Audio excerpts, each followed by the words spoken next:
Денеска во Кавадарци сме за да одржиме јавна дебата за нацрт Националната стратегија за деинституционализација за периодот 2018-2027 година.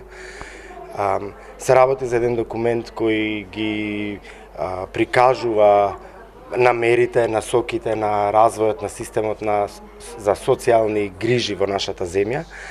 Деинституционализацијата е еден вака тежок збори за изговарање и како процес доста тежок, опфаќа трансформација на постојните установи, институции за социјална грижа во систем на флексибилни социјални услуги во заедницата.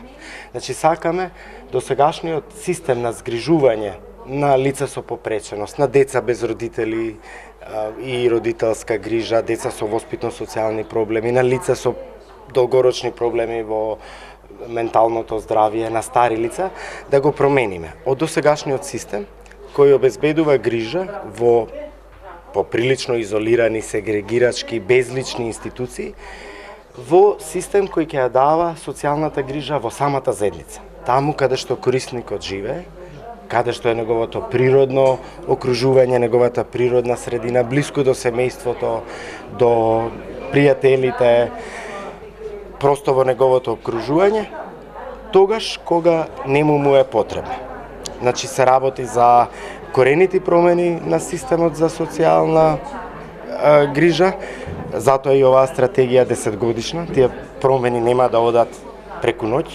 Започнуваме со трансформирање на установите, онакви како што ги познаваме.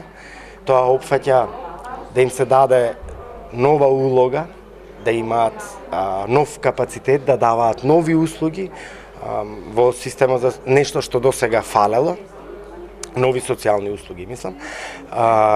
Корисниците кои се сместени во овие институции за долгорочно згрижување да се преселат, да се вратат во заедницата, да живеат заедно со другите луѓе, да водат активен живот, живот на вклучени граѓани.